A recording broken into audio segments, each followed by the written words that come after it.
never miss an update.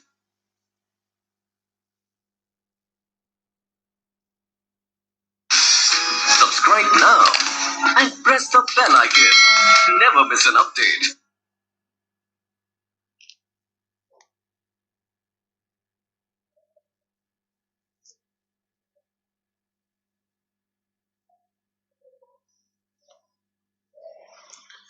A warm good evening to all of you. मैं जितेंद्र सिंह महेंद्रात स्वागत करता हूं आप सभी लोग का महेंद्रास के ऑफिशियल यूट्यूब चैनल पर। दोस्तों, जैसा कि आप सभी लोग जानते हैं कि happy first of all happy Christmas to all, है ना। आई प्रे टू गॉड कि ईश्वर जो है आपकी जिंदगी में नई नई खुशियां लेकर के आए, है ना। सिलेक्शन की सौगात लेकर के आए। दोस्तों, सभी लोग अपने तन मन धन से आप लोग बच्चा लोग प्रिपरेशन करें, है ना, अच्छे से रहे, बेहतरीन तरीके से हम लोग डिस्कस करेंगे बच्चा लोग आज के इस इम्पोर्टेंट सेशन को। आप लोग इस सेशन को जब देख रहे होंगे तब मैं आपको लाइव नहीं देख पा रहा हूँ, इसीलिए मैं इसको रिकॉर्डेड वे में जा रहा है, प्रीमियर है ये दोस्तों, ठीक है। फिर भी आप लोग एंजॉय करेंगे। काफी अच्छे क्वेश्चंस रखे गए हैं, थोड़े से प्रीवियस ईयर काफी बार आया है, काफी बार हमने भी डिस्कशन किया है, इसीलिए वो सारे के सारे क्वेश्चंस को हम लोग यहाँ पर रखेंगे दोस्तों, डिस्कस करेंगे, है ना। ध्यान रखिएगा, कुछ बहुत ज्यादा टफ क्वेश्चंस नहीं होंगे क्योंकि मैं यहाँ पर नहीं हूँ आपके प्रॉब्लम्स को सोल्यूशन देने के लिए। दैट्स वाई एक हेल्दी एक मीडियम लेवल के हम लोग दोस्तों यहाँ पर क्वेश्चन रखने वाले हैं। तो सबसे पहले बढ़ते हम लोग सीधे अपने टॉपिक को लेके चलते हैं। और जैसा कि दोस्तों आप सभी लोग जानते हैं, आरआरबी, एनटीपीसी, सीबीटी 2 और ग्रुप डी के लिए हम लोग ये सीरीज चलाते हैं और डेली 6:30 पर हम लोग मिलते हैं दोस्तों, ठीक है। और स्टैटिकली रात 10:30 बजे मिलते हैं, ठीक है। और बाकी जनरल स्टडीज का तो आप लोगों को दोस्तों पता ही है। एक छोटा सा मोटिवेशन पहले से उठा लेते हैं। It's going to be hard, but hard does not mean impossible. हम मानते हैं किसी भी चीज को स्टार्ट करना, किसी भी चीज को लेकर के चलना हार्ड हो सकता है, बट हार्ड का मतलब ये तो नहीं कि वो इम्पॉसिबल है। इम्पॉसिबल दोस्तों बिल्कुल नहीं हो सकता, हर चीज पॉसिबल हो सकती है ना। चलिए फटाफट क्वेश्चन आ गया आप लोग स्क्रीन पर। Now you can see that what was the name of Aurangzeb mother. Aurangzeb की माता का क्या नाम था? फटाफट आंसर बताएं आप सभी लोग। बहुत बढ़िया, बेहतरीन परफॉर्मेंस आप सभी लोगों की मेरे प्यारे दोस्तों। फटाफट जल्दी से आंसर बताएं भाई, क्या नाम होना चाहिए आप लोगों के हिसाब से? फटाफट फटाफट, ठीक है, मतलब टाइम तो आपको देना चाहिए ना, है ना। हाँ, फटाफट बताएं what was the name of Aurangzeb mother. Aurangzeb basically अगर देखा जाए तो दोस्तों हिंदुस्तान के इतिहास में एक ऐसी पर्सनालिटी है जो थोड़ा सा टिपिकल टाइप का इंसान है बच्चा। Typical type in the sense of अगर हम लोग बात करें तो औरंगजेब पैदा हुआ था, मैं कुछ चीजों को मेंशन कर देता हूं तो कि आप लोगों को कभी प्रॉब्लम ना हो। 3rd ऑफ नवंबर, ध्यान रखिएगा, 3rd ऑफ नवंबर 1618 में दोस्तों क्या होगा, ये जन्म लेगा, है ना बच्चा लोग। ध्यान रखिएगा दोस्तों, 1618 में 1618 में दोस्तों ये जन्म लेगा, है ना। अरे नेक्स्ट क्वेश्चन तरफ पहुंच गए हम लोग, ठीक है। जन्म लेगा कहां पर, ये भी याद रखिए, कभी कभार आ जाता है, दाहोद के अंदर दोस्तों। ध्यान रखिएगा बच्चा लोग, कहां पर? दाहोद। कहां पर हुआ था? दाहोद के अंदर ये पैदा हुआ था, है ना। कहा जाता है दाहोद कहां पर है, ध्यान रखिएगा, ये गुजरात के अंदर है दोस्तों। कहां पर है? गुजरात के अंदर है, ठीक है। तो बस मदर वॉज कौन थी? मुमताज महल। ध्यान रखिएगा दोस्तों, मुमताज है यहाँ पर, C is the correct answer. Aurangzeb थोड़ा सा टिपिकल टाइप का इंसान था दोस्तों, एक ऐसा इंसान है बच्चा लोग जिसका ये मानना था, जो हिंदुस्तान को काफिरों का देश कहता था, जिसका ये मानना था कि हिंदुस्तान के अंदर जो भी लोग हैं वो काफिर हैं और इस देश को वो दारुल हर्ब कहता था और इसे दारुल इस्लाम में कन्वर्ट करने की दोस्तों कुव्वत रखता था। चलिए खैर, जो भी हो, जैसा भी हो, चलिए फिलहाल मदर वॉज, हमेशा ध्यान रखिएगा दोस्तों, मुमताज महल हुआ करती थी। कंधारी बिल्कुल गलत है, हसीना बेगम बिल्कुल गलत है, सरहिंदी बेगम बिल्कुल हो नहीं सकता दोस्तों, ठीक है। C is the correct answer. Next question तरफ बढ़ते हैं। Where was Babur buried. Babur को कहां पर दफनाया गया था? दोस्तों एक बात हमेशा ध्यान रखिएगा, बाबर हिंदुस्तान के अंदर अगर दोस्तों अगर हम लोग देखें तो हिंदुस्तान के अंदर मुगलिया सल्तनत का परचम लहराने वाला हिंदुस्तान का पहला वो सुल्तान था जिसका नाम दोस्तों बाबर था। बाबर बेसिकली आप सभी लोग जानते हैं, बाबर को जब भी हम डिस्कस करते हैं, पानी पिया, खाना खाया, चाट खाई, घर गया और मर गया, है ना। इस तरीके की दोस्तों चीजें हम लोग को देखने को मिलती है, जिनसे रिलेटेड क्वेश्चंस को हम लोग लेकर के आए हैं, अभी आगे भी है। लेकिन फिलहाल याद रखिएगा, इनको दफनाया सबसे पहले कहां पर गया, तो हमेशा ध्यान रखिएगा, सबसे पहले इन्हें एक जगह पर दफनाया गया जिसका नाम था आराम बाग।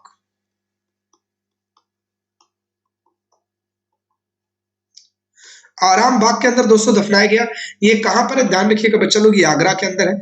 तो इनको आगरा के अंदर आराम बाग में दफनाया गया था। लेकिन कुछ लोग बोलते हैं कि काबुल में दफनाया गया था। असल में इसके मन की इच्छा थी कि इसे काबुल में दफनाया जाए। अच्छा, मन की इच्छा क्यों थी, ऐसा क्या रीजन था? असल में दोस्तों याद रखिएगा, हालांकि ये पैदा हुआ था फरगाना, जो कि बहुत प्रोमिनेंट रियासत है दोस्तों, हमेशा ध्यान रखिएगा। इसके पापा और चाचा में शायद बहुत थोड़ी नहीं, बहुत ज्यादा नहीं बनती थी।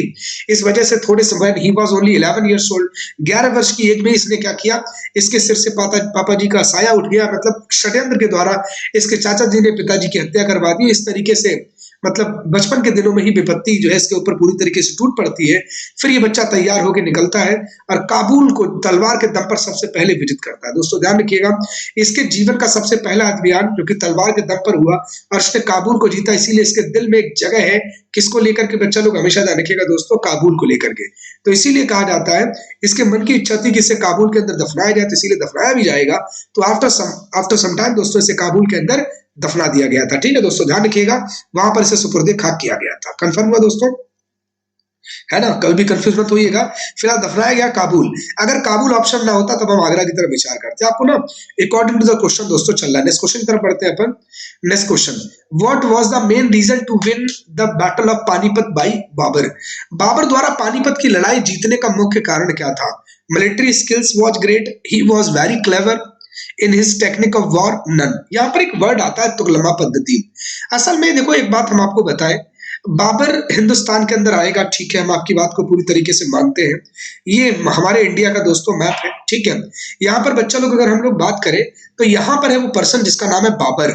बाबर के पास में मुश्किल से 10 से 20 हजार रुपए के आसपास, मैं हजार रुपए बोला हूँ, 10 to 20,000 के आसपास सैनिक होंगे।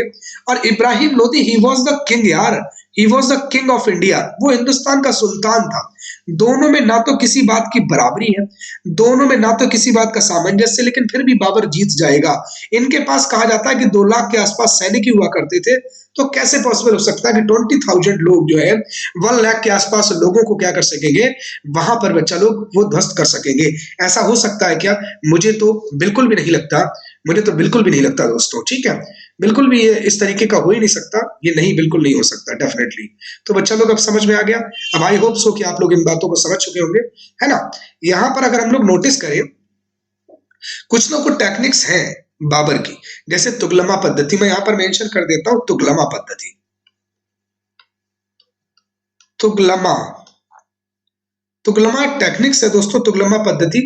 इसको जो है सबसे पहले इंट्रोड्यूस करने का जो काम किया वो बाबर के द्वारा किया गया है ना। मैंने आप लोगों को रेगुलर क्लासेस में भी बताया था तुगलमा पद्धति में बेसिकली क्या है, दोनों तरफ बड़े बड़े गड्ढे टाइप हैं और एक सही समय पर अचानक क्या होगा, एक सही समय पर जैसे बाबर की सेना पीछे हटेगी, इब्राहिम लोदी की सेना उनकी ग्रिप में पूरी तरीके से आ जाएगी। अचानक वो तोप चलाएंगे और सामने वाले लोग उड़ते हुए नजर आएंगे। इस तरीके से खलबली मच गई है। और जो हाथी लेके आए थे इब्राहिम लोदी, वो भी कहीं ना कहीं उन्हीं के लिए दोस्तों क्या बन जाते हैं, बच्चा लोग ध्यान रखिएगा, परेशानी का सबब बन जाते हैं। उनमें भगदड़ मच गई है जिससे वहीं के सैनिक मारे जाते हैं काफी मात्रा में। और याद रखिएगा हिंदुस्तान के इतिहास का, खासकर दिल्ली सेगमेंट में, जो 1206 से स्टार्ट हुई 1526 में खत्म हो रही है, पहला ऐसा सुल्तान था जिसका नाम था इब्राहिम लोदी, जो लड़ते हुए मारा गया। वरना कोई भी असैसिनेटेड किए गए थे, लोगों की हत्याएं की गई थी, गले काटे गए थे, लेकिन कभी भी किसी कोई भी रण क्षेत्र में एक्सपायर नहीं हुआ था एक्सेप्ट इब्राहिम लोदी। ध्यान रखिएगा, ये भी अच्छे लेवल का क्वेश्चन कभी कभार बन जाता है दोस्तों, ठीक है। तो यहाँ पर कंफर्म हो गया, बाबर द्वारा पानीपत की लड़ाई जीतने का मुख्य कारण क्या था दोस्तों? वो क्लेवर भी था, चालाक भी था, मिलिट्री स्किल्स भी थी। तो ए और बी करेक्ट आंसर, ठीक है दोस्तों। इसलिए यहाँ पर क्या हो जाएगा, यहाँ पर हमारा D is the correct answer, both A and B correct answer है। So according to this question दोस्तों D is the correct answer. Next question की तरफ पढ़ते हैं। Which of the following location did Babur die? निम्न में से किस स्थान पर बाबर की मृत्यु हुई थी? ध्यान रखिएगा दोस्तों, ये क्वेश्चन हम लोग पहले भी कर चुके हैं। मृत्यु इनकी हुई थी, कहां पर हुई थी बच्चा लोग? हमेशा ध्यान रखिएगा, आगरा में, और वहीं पर दफनाया गया था। आगरा में मृत्यु हुई थी, वहीं पर दफनाया गया था। लेटर ऑन इनको शिफ्ट कर दिया गया था, कहां पर दोस्तों? याद रखिएगा, काबुल के अंदर। तो हमेशा ध्यान रखिएगा, इसने मृत्यु पूछी तो आगरा लगाएंगे, ए इज द करेक्ट आंसर, है ना। अगर यहीं पर मकबरे की बात हो रही थी तब ध्यान रखिएगा, हमेशा जो दफनाया गया था उसकी अगर बात करें तो काबुल लगाएंगे आप, अगर काबुल ऑप्शन में है तो। नेक्स्ट अपन लोग बढ़ते हैं। 1528 में बाबर ने किस राज्य पर विजय प्राप्त की थी? चंदेरी पर, ग्वालियर पर, बड़ौदा पर, या फिर कोल्हापुर? तो ध्यान रखिएगा, बाबर को दोस्तों हम जब भी डिस्कस करते हैं, पानी पिया, खाना खाया, चाट खाई, या चल दिया, घर गया और मर गया। मतलब 1526, 1527, 1528, 1529, 1530। इस तरीके से पानी पिया द बैटल ऑफ पानीपत, खाना खाया बैटल ऑफ पानीपत, खाना खाया बैटल ऑफ खानवा, चल दिया या फिर चाट खाई द बैटल ऑफ चंदेरी, घर गया द बैटल ऑफ घाघरा, और मर गया तो कुछ होता ही नहीं, चैप्टर हैज बीन क्लोज्ड। तो यहाँ पर दोस्तों अगर हम लोग यहाँ पर देखें तो बाबर ने किस राज्य पर 1528 में, तो यहाँ पर क्या बात आएगी, यहाँ पर ध्यान रखिएगा दोस्तों, चंदेरी, है ना, चल दिया, मतलब बात हो रही चंदेरी की, तो यहाँ पर ए इज द करेक्ट आंसर। अब कल को अगर पूछ लेता कौन रूलर था उस समय, याद रखिएगा मेदिनी राय, मेदिनी राय, ठीक है, राणा सांगा का ही दाहिना हाथ समझे आप। ओके बच्चा लोग, क्या आप सभी लोग समझ पा रहे हैं जो मैं समझा रहा हूँ? आई होप सो समझ पा रहे होंगे आप सभी लोग, ठीक है। चलिए, तो ये हो गया, ठीक है। अब हम लोग बढ़ते हैं और आगे की तरफ। दोस्तों हमेशा ध्यान रखिएगा, क्वेश्चन कहता है where did Dilras Banu Begum died on 8th of October। Dilras Banu Begum की मृत्यु जो है दोस्तों वो 8 अक्टूबर को हुई, कहां पर हुई थी? फटाफट आंसर बताएं आप सभी लोग, फटाफट से आंसर बताएं आप सभी लोग, फटाफट से आंसर बताएं आप सभी लोग, मेरे प्यारे दोस्तों, है ना, दिलरास बानो बेगम। फटाफट जल्दी से बोले, we are talking about Dilras Banu Begum, ठीक है ना, हाँ बहुत बढ़िया।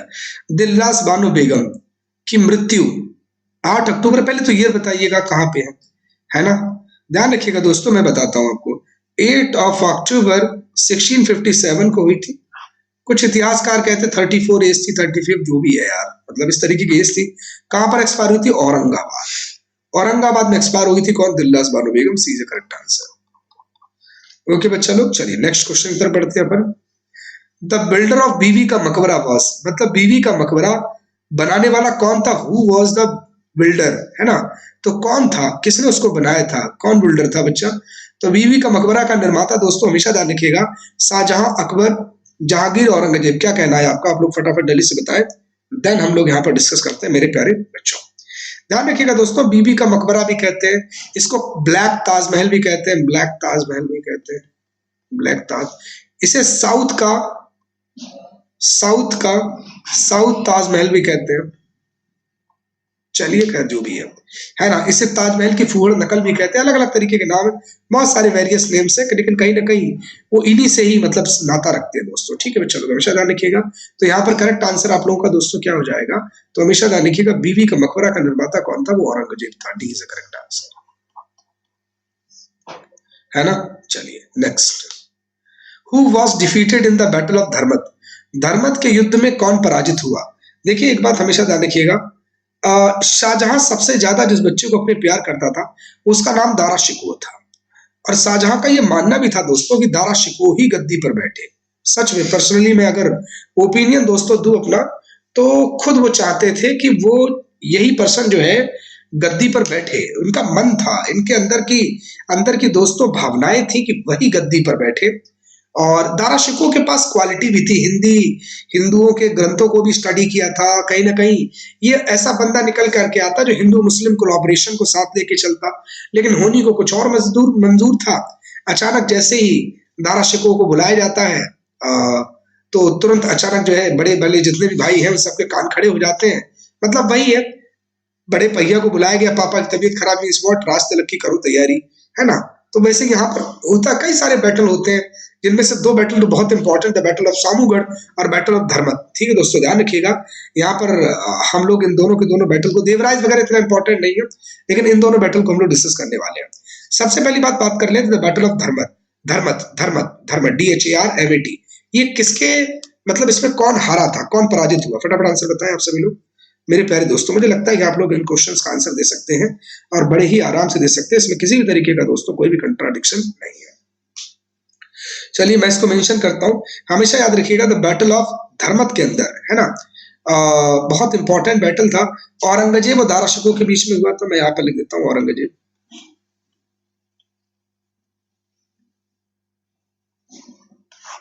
औरंगजेब और दारा शिकोह,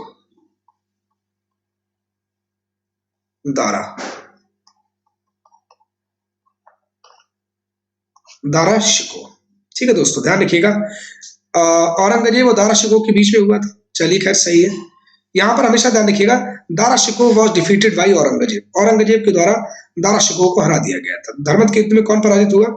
ध्यान रखिएगा दोस्तों, यहीं पर अगर हम लोग बात करें, दारा अलग से ऑप्शन रख देते हैं, दारा, तो Dara is a correct answer. ठीक है दोस्तों, E is a correct answer, E is a correct answer. Next question बढ़ते हैं अपन। नेक्स्ट क्वेश्चन आ गया अपने स्क्रीन पर, now you can see that. Who was defeated in the battle of Samugarh, यानी सामूगढ़ के युद्ध में कौन पराजित हुआ था? दारा शिकोह, सुजा, या फिर शाइस्ता खान, या फिर ईशा खान? फटाफट से आंसर बताएं मेरे प्यारे दोस्तों, क्या आंसर होना चाहिए? चलो आप लोगों के हिसाब से मेरे प्यारे बच्चों, द बैटल ऑफ सामूगढ़ है ना, कब हुआ था? 1658 के अंदर हुआ था दोस्तों, ध्यान रखिएगा, सामूगढ़। चलिए हाँ जी, फटाफट जल्दी से मुझे बताएं कौन पराजित हुआ था इस बैटल के अंदर मेरे प्यारे दोस्तों? सामूगढ़। जाहिर सी बात है, इसके अंदर क्या होगा बच्चा लोग, अगर हम लोग बात करें तो इसके अंदर जीता था वो पर्सन जिसका नाम औरंगजेब है। हार गएंगे, एक ही आंसर पराजित होगा, वो होगा दारा शिकोह। दारा शिकोह वैसे एक प्रतापी किंग था, लेकिन क्या बताएं, मतलब कुछ नहीं, सब बर्बाद है। याद रखिएगा, यहीं पर पराजित होगा दारा शिकोह। तो A is the correct answer according this question दोस्तों, A is the correct answer. Next question की तरफ बढ़ते हैं अपन। Which masjid in Delhi is Red Fort for built for by Aurangzeb, Delhi के लाल किले के अहाते में किस मस्जिद का निर्माण औरंगजेब ने करवाया था? एक अच्छा सा मैं आपको हिंट दे देता हूँ, याद रखिएगा इस बात को, जितने भी बहुत इंटरेस्टिंग है, ठीक है। यहाँ पर दोस्तों जितने भी जो ये स्ट्रिक्ट टाइप के लोग हैं, जिनमें से एक का नाम औरंगजेब है, एक का नाम शाहजहां है, दोनों ही लोगों ने अपने अपने लाल किले में क्या किया है, मतलब अपने अपने किले में लाल किला। एक बात मैं आपको और बताऊं, मुगल डायनेस्टी जो थी ना, उसने कभी भी दिल्ली के लाल किले को लाल किला नहीं माना था। वो हम और आप लोग हैं जो इसको लाल किला बोलते हैं। ध्यान रखिएगा, थोड़ी सी और बड़ी ही ज्यादा इंटरेस्टिंग बात है दोस्तों यहाँ पर, ठीक है, बहुत ही ज्यादा इंटरेस्टिंग बात है मेरे प्यारे बच्चों। उन लोगों ने कभी भी ना दिल्ली वाले किले को, इन्होंने कभी भी दिल्ली वाले किले को कभी भी किसी हालत में बच्चा लोग ये नहीं कहा था कि ये लाल किला है, कभी भी नहीं कहा था कि ये लाल किला है, ठीक है, ओके। अब लाल किला खैर कभी नहीं कहा था, चलिए सही है, हमने मान लिया आपकी बात को, कभी लाल किला नहीं कहा। लेकिन यार एक बात याद रखिएगा, दिल्ली का जो लाल किला है, वहां पर क्या होगा, उस किले की मस्जिद, उस किले के अंदर भी एक छोटी सी मोती मस्जिद। देखो मोती मस्जिद का मतलब क्या होता है, हम जब भी बात करते हैं अगर हमने मोती बोल दिया, इसका मतलब छोटी सी प्यारी सी मस्जिद बनेगी। ध्यान रखिएगा, आपके दिल्ली में भी मोती मस्जिद है, दिल्ली के लाल किले में। और आगरा का जो किला है, वो चौराहे के जो सामने आपने देखा होगा कई बार, अगर आप जाते हैं तो उस पे भी अगर सामने की तरफ जो किला है दोस्तों, वो भी, उसके अंदर भी मोती मस्जिद, मतलब दोनों के दोनों लाल किले हैं, दोनों लाल किलों के अंदर एक एक जो है मोती मस्जिद है, ठीक है।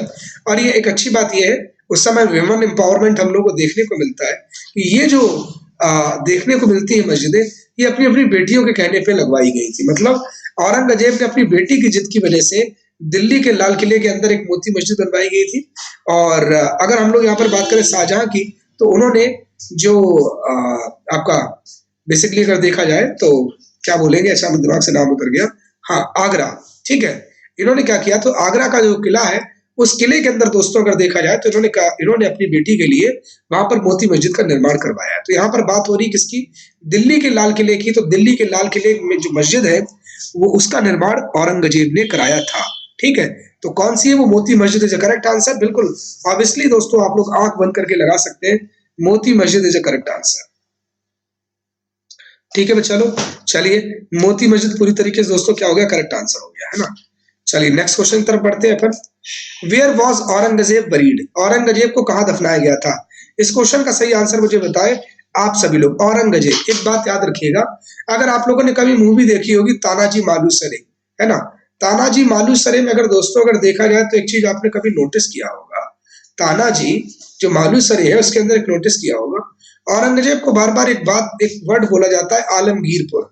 आलमगीरपुर मत कर देना भाई, मेरे को मेरठ का पुराना नाम है, उसका जो वो है ना, मतलब आलमगीरपुर नहीं बोला जाता, आलमगीर। तो थोड़ी सी जो दहशत है वो आलमगीर, ध्यान रखिएगा बच्चा लोग, नॉट आलमगीरपुर, है ना। आलमगीर की उपाधि मिलती है कई बार, आलमगीरपुर मेरठ को बोला जाता है, ठीक है दोस्तों ध्यान रखिएगा। तो आलमगीरपुर मेरठ को बोला जाता है, आलमगीर की उपाधि धारण कर रखी थी किसने, उस पर्सन ने जिसका नाम औरंगजेब है। तो औरंगजेब को दफनाया कहां पर गया, ध्यान रखिएगा दोस्तों, एक जगह है जिसका नाम है खौलदाबाद है ना। खुलाबाद, खुलदाबाद कुछ लोग लिखते हैं, खौलदाबाद, जो भी है कोई दिक्कत नहीं है। कहाँ पर? ये औरंगजेब के अंदर है, औरंगजेब डिस्ट्रिक्ट के अंदर है महाराष्ट्र में। मैं भी क्या बोल रहा हूँ, औरंगाबाद है ना, मैं यहाँ पर कर देता हूँ औरंगाबाद। औरंगाबाद मतलब औरंगजेब को दफनाया गया उस जगह का नाम खुलदाबाद है। और खुलदाबाद कहाँ पर है? ध्यान रखिएगा दोस्तों, औरंगाबाद में है। औरंगाबाद डिस्ट्रिक्ट किसकी? महाराष्ट्र। चलिए बढ़िया, बहुत अच्छी बात है। खुलदाबाद आप कभी नहीं भूलोगे, है ना। 1707 में एक्सपायर हुआ था ये बंदा। इसी के मरने के तुरंत बाद हमने क्या किया, मुगल डायनेस्टी को वहीं पर एंड कर दिया, है ना। इसीलिए दोस्तों हमेशा ध्यान रखिएगा, हम लोग मुगल डायनेस्टी को, मतलब मुगल डायनेस्टी अगर देखा जाएगा तो औरंगजेब के समय तक ही थी, उसके बाद दोस्तों बिल्कुल भी नहीं थी। चलिए, by what name did Rajkumar Khurram later become famous? Rajkumar Khurram आगे चल करके किस नाम से विख्यात हुए, मतलब उनको किस नाम से दोस्तों रिकॉग्नाइज किया जाने लगा? अब ये तो आपको पता होना चाहिए ना, ये नहीं पता चलेगा तो कैसे चलेगा, फटाफट आंसर बताएं। इस क्वेश्चन का दोस्तों सही आंसर क्या होना चाहिए? प्रिंस खुर्रम। चलिए हम आपको बता देते हैं, जो प्रिंस खुर्रम थे दोस्तों, वो आगे चल करके किस नाम से गद्दी पर बैठेंगे? ध्यान रखिएगा दोस्तों, शाहजहां, है ना, है ना। हाँ, ध्यान रखिएगा। अच्छा, इनके बचपन का नाम क्या था आप लोग मुझे बता दिएगा। Shah Jahan is a correct answer, Shah Jahan is a correct answer, Shah Jahan is a correct answer. Khurram आगे चलकर के जिस नाम से विख्यात होंगे वो शाहजहां नाम होगा, ए इज अ करेक्ट आंसर। ठीक है दोस्तों, चलिए बहुत अच्छी बात है। चलिए, शाहजहां का विवाह अर्जुमंद बानो बेगम के साथ कब हुआ? शाहजहां की जो शादी हुई थी वो अर्जुमंद बानो बेगम के साथ कब हुई थी? फटाफट से आंसर बताएं आप सभी लोग मेरे प्यारे दोस्तों। देखो, हम अगर यहाँ पर बात करते हैं मैरिट, है ना, शादी की, तो एक बात हमेशा ध्यान रखिएगा, बहुत ही इजीली अंडरस्टैंडेबल लैंग्वेज है दोस्तों। कैसे? अगर हम लोग बात करें अर्जुमंद बानो बेगम के साथ शादी की, अगर हम बात करें अर्जुमंद बानो बेगम की मैं बात कर रहा हूँ, कई उस समय के लोग शादियां किया करते थे। इनमें से अगर देखा जाए तो जहां तक मुझे याद आ रहा है 1617 के अंदर इसकी एक वाइफ हुआ करती थी, इज्न उन निशा। 1617 में ही थी हसीना बेगम।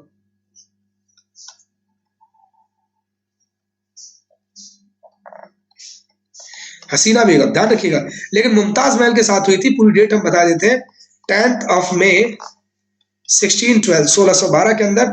और कौन थी वो? मुमताज महल। तो मुमताज महल का ही नहीं, अर्जुमंद बानो बेगम है। तो यहाँ पर करेक्ट आंसर दोस्तों क्या हो गया? D is correct answer. 1612 मतलब D is correct answer. Next, Babar 1526 से लेकर 1530 ईस्वी तक किस वंश का शासक था? अब बताएं फटाफट से आप सभी लोग, किस वंश का शासक था मेरे प्यारे दोस्तों? किस वंश का शासक था बाबर? यहाँ पर अगर हम ऑप्शन की तरफ देखें, चलो ध्यान रखिएगा, बाबर मुगल काल का, नंदा डायनेस्टी का, मौर्यन का, या फिर हर्रे का? सोचो, लॉजिक लगा फटाफट, टाइम नहीं अपन लोगों के पास है मेरे प्यारे दोस्तों। बहुत बढ़िया, बहुत बेहतरीन। बाबर किस वंश का शासक था? सोचो यार, 1526 से लेकर के 1530, पानी पिया, खाना खाया, चाट खाई, घर गया और मर गया। मतलब एक ऐसा इंसान, मैंने कहा ना, जिसको देख करके ऐसा लगता है कि दीपक, वाकई किसी ने एकदम सही कहा कि दीपक बुझने से पहले फड़फड़ाता है ना। अपने लाइफ के लास्ट मोमेंट में दोस्तों फड़फड़ाया था, उसके बाद ऐसा फड़फड़ाया फिर कभी दोबारा फड़फड़ाया ही नहीं। तो ध्यान रखिएगा दोस्तों, हिंदुस्तान के अंदर यही क्वेश्चन ऐसे ना देख करके और स्मार्ट तरीके से दे दिया जाता कि बहुत सारे तरीके इसके बन सकते थे। लेकिन फिलहाल याद रखिएगा, बाबर किस वंश का शासक था। ये कभी भी अगर आपको क्वेश्चन आएगा तो बाबर भैया आया, आते आते उसने क्या किया? मुगल डायनेस्टी को इजाद किया। तो ध्यान रखिएगा, किस वंश का शासक था? मुगल डायनेस्टी का। ठीक है दोस्तों, कंफर्म हो गया? तो हमेशा ध्यान रखिएगा, ये इज करेक्ट आंसर।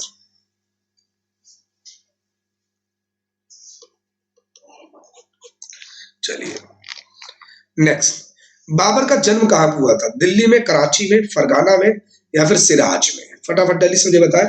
ये वही सिराज है, सिराज हिंद वाला सिराज जो भी है, फटाफट जल्दी से बताएं। Where was Babar born?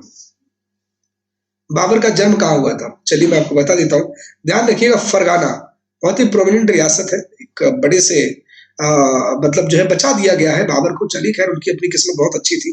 फिलहाल तो कुछ ऐसा हो गया है कि बाबर की जिंदगी में उनके चाचा जान थे, वही खलबली लगाए रहते थे। लेकिन फिलहाल याद रखिएगा, बाबर का जो जन्म हुआ था वो फरगाना में हुआ था दोस्तों। ठीक है, चलिए खैर, बहुत अच्छी बात है, बेहतरीन है। फरगाना में बाबर का जन्म हुआ था, है ना। When he was only 11 years old, केवल 11 वर्ष का बच्चा था, तभी इसको जो है 11 वर्ष का बच्चा था, और तभी मतलब खाना बदोश जीवन व्यतीत टाइप करेगा, लेकिन जमाने की असलियतों को काफी करीब से देखेगा। चलिए खैर, जो भी है। तो बाबर का जन्म कहाँ पर हुआ था, याद रखिएगा, फरगाना, उज्बेकिस्तान के आसपास का इलाका दोस्तों, फरगाना सीधे करेक्ट आंसर। नेक्स्ट, खाने जहां लोदी ने किसके शासनकाल में विद्रोह किया था? तो एक बात याद रखिएगा, खाने जहां जरूर बोलते हैं, लेकिन लोदी मतलब वो प्रजाति नहीं जिससे बहुत ज्यादा डरने की आपको जरूरत है ना। मतलब खाने जहां लोदी कौन है यार, ये इसने विद्रोह कर दिया, ये तो हमने कभी नहीं सुना। अरे टेंशन बिल्कुल मत लीजिए यार, नहीं सुना। खाने जहां लोदी ने किसके शासनकाल में विद्रोह किया, मतलब कुल मिला के छोटा मोटा आप एरिया कुछ भी कह सकते हैं, है ना। उसने जो क्या किया, विद्रोह कर दिया था। फटाफट आंसर बताए, विद्रोह कहां पर किया? आप सभी लोग इस क्वेश्चन का सही आंसर दें मेरे प्यारे दोस्तों। बहुत बढ़िया, चलिए। हाँ हाँ हाँ, चलिए अब समझिए। खाने जहां लोदी, फटाफट सोचते जाओ। खाने जहां लोदी, ठीक है।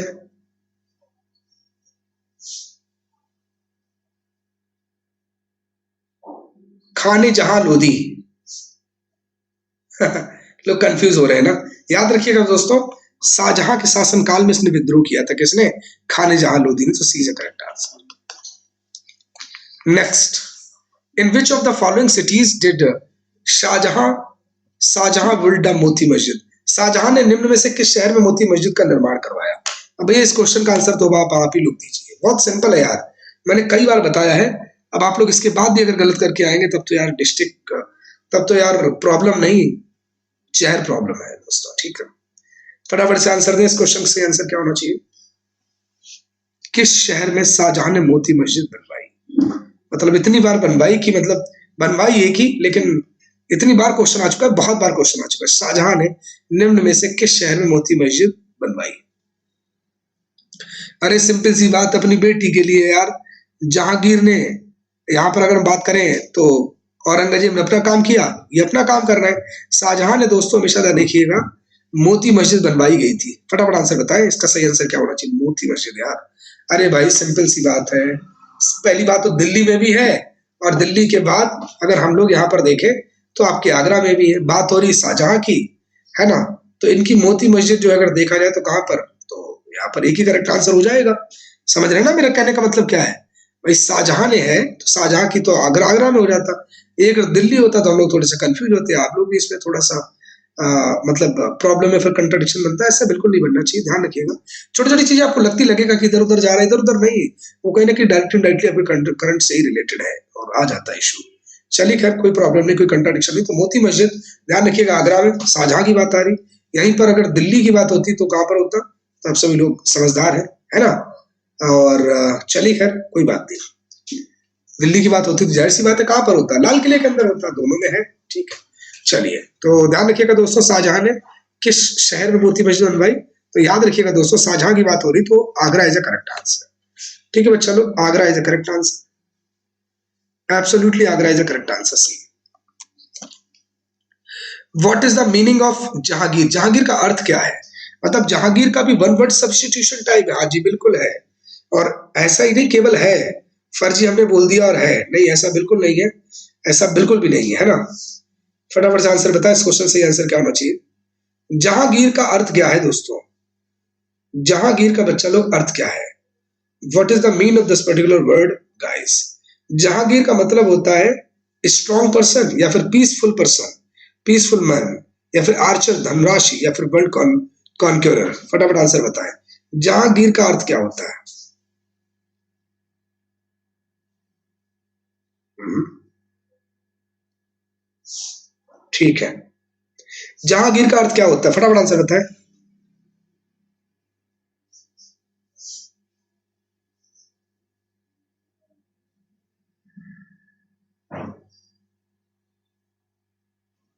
ठीक है,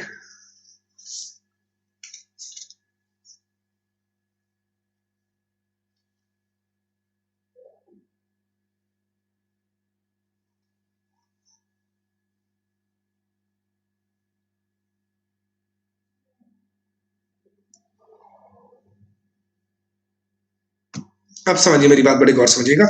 आपको नजर नहीं आता जहांगीर, जहां की जागीर, जागीर जहां की, जहान पूरा, पूरा जहान, जागीर, नजर नहीं आ रहा कुछ?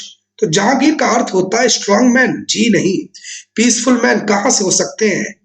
आर्चर, आर्चरी, धनुष, धनराशि, विश्व विजेता, जहान अपना है पूरा, है ना? तो ध्यान रखिएगा दोस्तों, यहाँ पर बात हो रही बच्चा लोग जहान की, तो जहांगीर का मतलब होता है विश्व विजेता, वर्ल्ड कॉन्करर। ठीक है दोस्तों, तो D is a correct answer, absolutely बच्चा लोग, D is a correct answer. Next, when did Jahangir become the emperor? तो जहांगीर सम्राट कब बना? 1603 में, 1605 में, 1611 में, 1622 में। फटाफट से आंसर बताएं आप सभी लोग मेरे प्यारे दोस्तों, कहां पर बना, कहां पर बना, कब बना, क्यों बना, कैसे बना? फटाफट से आंसर बताएं भाई। इस क्वेश्चन का सही आंसर क्या होना चाहिए मेरे प्यारे दोस्तों? बहुत बढ़िया एंड बहुत सही, है ना? कब बना, कब बना जहांगीर शासक सम्राट? यार एक सिंपल सी बात है, जहांगीर कौन है ये वही जहांगीर है? कुछ याद आ रहा है? कुछ याद आ रहा है दोस्तों? ये वही जहांगीर है। अब कहोगे कि सर कौन सा जहांगीर है, बताएंगे तब न पता चलेगा, है ना? ध्यान रखिएगा दोस्तों, ये वही जहांगीर है बच्चा, ये वही जहांगीर है। कौन सा जहांगीर है जितेंद्र सर? दोस्तों ये वही जहांगीर है बच्चा जिसके बचपन का नाम सलीम हुआ करता था। सलीम और अनारकली का कॉन्सेप्ट, ये ना नोबल्स की पैदाइश है। ये कॉन्सेप्ट एनसीईआरटी इसको नहीं मानती है, सलीम और अनारकली। अब रब जाने क्या सही था क्या गलत, फिलहाल जहांगीर के बचपन का नाम सलीम है। वैसे अगर देखा जाए तो इन्होंने अपने पापा, अपने वालिद जिनका नाम अकबर है, उन्हें बहुत परेशान किया है। लेकिन अकबर 1605 में एक्सपायर हो जाएंगे दोस्तों।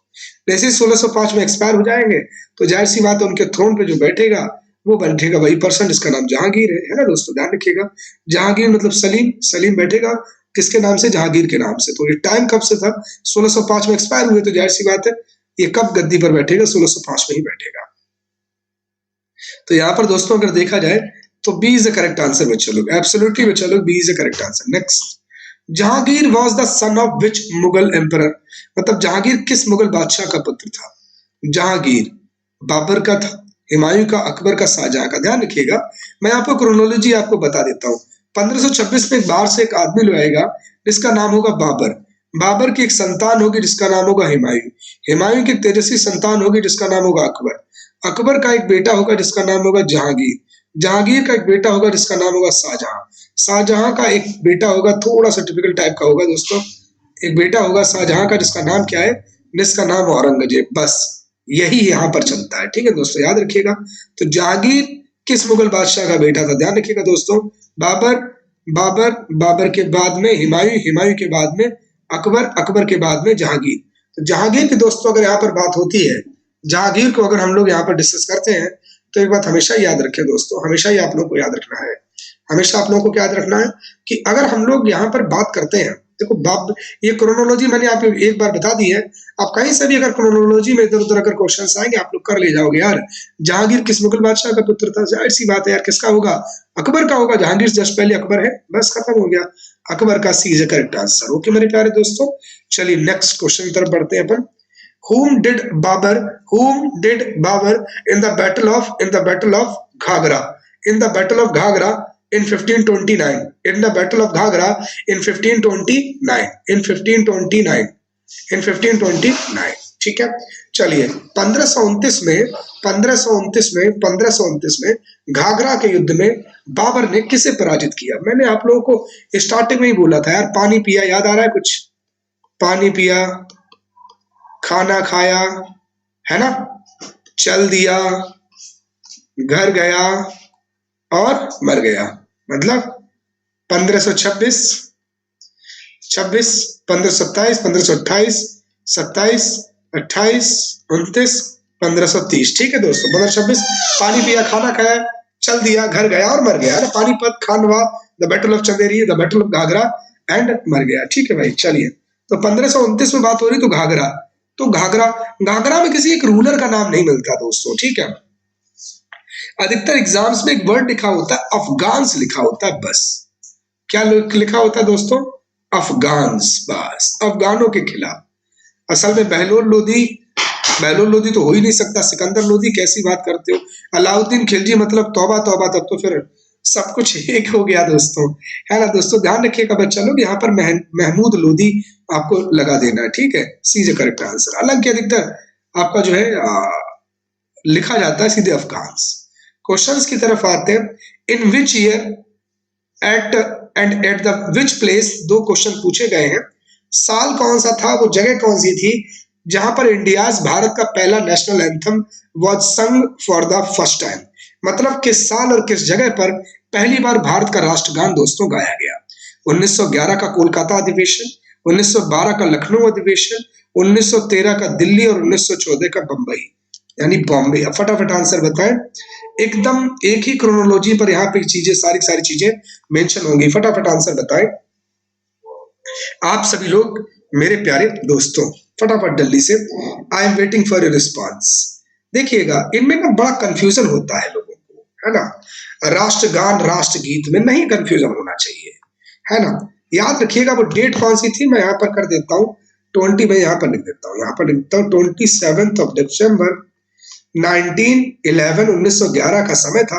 और ये काम भैया कोलकाता, कैलकाटा हम लोग बोल देते हैं, कैलकाटा या फिर कोलकाता, है ना। कोलकाता बेसिकली अगर देखा जाए तो 3 गांव, सूतानती, कालीकता, गोविंदपुर, सूतानती, कालीकता, गोविंदपुर, सूतानती, कालीकता, गोविंदपुर, इनको मिला के बना है दोस्तों। ध्यान रखिएगा बच्चा लोग, बस बाकी कुछ नहीं है इसके अंदर, तो वही कलकत्ता है। तो याद रखिएगा यहाँ पर क्या हो जाएगा, A is the correct answer, absolutely बच्चा लोग, A is the correct answer. Next concept तरफ बढ़ते हैं अपन। Who among the following launched the Home Rule League, home rule movement in India, है ना। ध्यान रखिएगा दोस्तों, यहाँ पर 2 नाम आते हैं। पहली बात तो जब भी all India home rule league आएगी बात होगी एनी बेसेंट की, और जब भी बात आएगी इंडियन होम रूल लीग तो याद रखिएगा एक पर्सन आएंगे जिनका नाम बाल गंगाधर तिलक है। ठीक है दोस्तों, बहुत बड़े जो है कद्दावर नेता है जिनका कद काफी ऊंचा है, जो हमारे दिलों पर आज भी दोस्तों क्या करते हैं, राज करते हैं। लाल बाल पाल, है ना। लाल बाल पाल का मतलब क्या होता है, लाला लाजपत राय, कुछ लोग लाल बहादुर शास्त्री कर देते, मत कर देना ऐसा अपराध, ठीक है। लाला लाजपत राय और बाल गंगाधर तिलक और बिपिन चंद्र पाल, ये तीनों के तीनों बहुत बड़े नेता थे, क्रांतिकारी विचारधारा के दोस्तों नेता थे। ध्यान रखिएगा बच्चा लोग। असल में हम समझ गए थे कि अब घर घर जाकर के लोगों को थोड़ा सा करना होगा होम रूल लीग, मतलब एक अलग इंडियन नेशनल कांग्रेस को भी जो अब तक पूरी तरीके से ठंडी पड़ चुकी थी, नरम दल गरम दल 1907 में अलग हो गया, तो उसकी वजह से तो उसमें एक नए तरीके की राष्ट्रीय चेतना के तौर पे लाने का काम किया होम रूल मूवमेंट ने, वैसे इंडियन नेशनल कांग्रेस ने काफी ज्यादा इनिशिएट किया। तो ध्यान रखिएगा वो कोई और नहीं है, एनी बेसेंट। असल में आयरलैंड की महिला थी, आयरिश लेडी थी, आयरलैंड से इनका संबंध था। आयरलैंड आप सिर्फ इतना ही समझिए कि कहीं ना कहीं जो हम दर्द आज झेल रहे थे उससे पहले कहीं ना कहीं आयरलैंड जो है झेल चुका था, है ना, ब्रिटेन का किस तरीके का रवैया। तो इसीलिए एनी बेसेंट हमारे यहाँ आई और सच में उन्होंने आके हमारे ऊपर एहसान सा कर दिया, एहसान से भी ज्यादा एहसान कर दिया। चलिए, तो D is a correct answer. निम्न में कौन सा भारत का अंतिम हिंदू सम्राट के तौर पर रिकॉग्नाइज, दुर्रानी साम्राज्य तो होगा नहीं, मैसूर कैसे हो सकता है, सिख हम सोच सकते हैं, लेकिन सिख से अंतिम पूछा है इसने, तो याद रखिएगा बच्चा लोग कौन सा होना चाहिए। पहली बात तो आप ही बताइए, पहली बात तो आप ही बताइए। बहुत बढ़िया। देखिए मेरी बात आप लोग बड़े गौर से समझिएगा। बेसिकली हम लोग अगर देखें मराठा साम्राज्य तहस नहस हो जाएगा थर्ड बैटल ऑफ पानीपत में। थर्ड बैटल ऑफ पानीपत इसलिए इंपॉर्टेंट है, जिसने इस बात को जस्टिफाई दोस्तों नहीं किया कि हिंदुस्तान पर कौन शासन करेगा, लेकिन इस बात को जस्टिफाई कर दिया कि हिंदुस्तान पर कौन शासन नहीं करेगा। मतलब किसी भी हालत में कुछ भी हो जाए लेकिन मराठा शासन नहीं करेंगे। तो ये बड़ी ही इंटरेस्टिंग बात थी, ध्यान रखिएगा दोस्तों। इसीलिए सबसे अंतिम शासक जो हिंदू शासक का जो अवार्ड है, this credit goes to Maratha is a correct answer बच्चा लोग। Exactly A is a correct answer बच्चा, A is correct answer, A is a correct answer. Next, third battle of Panipat was fought between, यानी कि पानीपत की दोस्तों तीसरी जो लड़ाई थी किसके बीच में लड़ी गई, बाबर और इब्राहिम लोदी, अहमद शाह अब्दाली और मराठा, अकबर और शेरशाह सूरी, शेरशाह सूरी और हुमायूं। फटाफट से आंसर बताएं, फटाफट से आंसर बताएं, फटाफट से आंसर बताएं आप सभी लोग मेरे प्यारे दोस्तों, फटाफट जल्दी से। बहुत बढ़िया, बहुत सही और बहुत सही, फटाफट से आंसर बताएं। इसका सही आंसर क्या होना चाहिए, ठीक है, ओके। ठीक है, ओके, फटाफट जल्दी से मुझे बताएं इस क्वेश्चन का सही आंसर। मतलब बेसिक क्वेश्चन है और बहुत ही सिंपल है इसका आंसर। इतना तो आप लोग पढ़ ही चुके हैं, इतना तो डिस्कशन हो ही गया है, कोई इशू नहीं है, आप लोग कर सकते हैं ना। आप सुनिएगा मेरी बात, पानीपत की तीसरी लड़ाई, अब सोचो सोचो सोचो, बाबर इब्राहिम लोदी के बीच में, अरे भैया बाबर इब्राहिम लोदी के बीच में कैसे हो सकती है यार, है ना, बाबर और इब्राहिम लोदी के बीच में यार कैसे हो सकती है, इट्स इम्पॉसिबल, बिल्कुल नहीं है। बाबर इब्राहिम लोदी के बीच में तो 1526 में हुई थी फर्स्ट बैटल ऑफ पानीपत, है ना। ओके ठीक है चलो, ठीक है, ठीक है, ओके,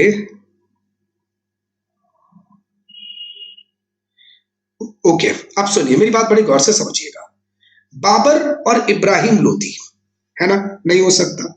अकबर और शेरशाह सूरी, बात ही नहीं समझ में आई। अकबर शेरशाह सूरी का आमना सामना ही नहीं हुआ। शेरशाह सूरी और हुमायूं जी सामना हुआ, द बैटल ऑफ बिलग्राम या फिर बैटल ऑफ कन्नौज भी कहते हैं, या बैटल ऑफ चौसा, लेकिन वो बात कहाँ की है दोस्तों, है ना। तो यहाँ पर याद रखिएगा अहमद शाह अब्दाली और मराठों के बीच में, इसने मराठास को इतना तहस नहस कर दिया। मैंने कहा था ना, इसने इस बात को जस्टिफाई नहीं किया कि हिंदुस्तान पर कौन शासन करेगा दोस्तों, बल्कि इस बात को बच्चा लोग जस्टिफाई कर दिया कि हिंदुस्तान पर शासन कौन नहीं करेगा। मतलब मराठा शासन बिल्कुल भी बच्चा लोग करने वाले नहीं है। बहुत इंटरेस्टिंग है, बहुत ही इंटरेस्टिंग कहानी है जो बच्चा लोग हम लोगों को यहाँ पर देखने को दोस्तों मिलती है। चलिए खैर बहुत अच्छी बात है। तो यहाँ पर अगर बच्चा लोग अगर देखा जाए तो यहाँ पर है जो आपका ये यहाँ पर अगर देखा जाए तो बी पूरी तरीके से करेक्ट आंसर हो गया है। चलिए लास्ट क्वेश्चन की तरफ और बढ़ते हैं। भारत का पहला ब्रिटिश गवर्नर जनरल कौन था? Lord Cornwallis, Warren Hasting, lord Amherst या फिर लॉर्ड विलियम बेंटिक? बताएं फटाफट से आंसर क्या होना चाहिए दोस्तों आप लोगों के हिसाब से मेरे प्यारे बच्चों, कौन होना चाहिए? Who was the first British governor general of India? बहुत बढ़िया, बहुत सही। तो याद रखिएगा बहुत ही प्यारा सा क्वेश्चन है, कुछ नहीं इसके अंदर, वॉरेन हेस्टिंग, तुरंत लगा दोगे, he was the first British governor general of India. ठीक है, B is the correct answer. Okay बच्चा लोग, वैसे कॉर्नवालिस और लॉर्ड विलियम बेंटिक को भी अच्छे से पढ़ लेना, इनसे भी कभी कभी क्वेश्चंस बन जाते हैं। ओके मेरे प्यारे दोस्तों, आई होप सो कि आप सभी लोगों ने एंजॉय किया होगा। मिलते हैं हम लोग नेक्स्ट क्लास के अंदर, और आप जब ये लेक्चर देख रहे होंगे वो सैटरडे होगा, कल संडे है, कल आप लोग एंजॉय करेंगे। एंजॉय का मतलब आप स्टडी करेंगे। मंडे को हम लोग फिर मिलेंगे, फ्रॉम मंडे ऑनवर्ड्स, और हम लोग डिस्कस करेंगे। आज बहुत ही स्पेशल ओकेजन था, इसीलिए रिकॉर्डेड लेक्चर, मतलब मैंने भी मिस किया आप लोगों को। मतलब एक एनर्जी सी आती है जब हम रेंडमली जो है वो करते हैं, लेकिन फिर भी ये भी सही है, इसको देखिएगा, है ना। एक्सप्लेनेशन है, एक बार सेल्फ असेसमेंट टाइप करिएगा। ओके बच्चा लोग, मिलते हैं हम लोग नेक्स्ट क्लास के अंदर इसी के साथ। Thank you and thank you plus जय हिंद, जय भारत पर दोस्तों के, बाय, टेक केयर बच्चा लोग।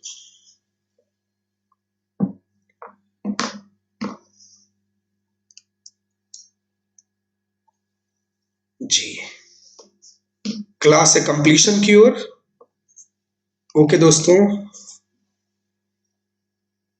हाँ अगर आपको लगता है किसी भी चीज में अगर डिस्कशन करना है तो आप चैट बॉक्स को यूज कर सकते हैं, और उसमें आप इसको जो है लिख सकते हैं। हम आपकी बातों को एंटरटेन करेंगे, आपके मैसेजेस को हम देखेंगे। ठीक है दोस्तों, ओके बच्चा लोग, अगेन जय हिंद, जय भारत प्यारे दोस्तों।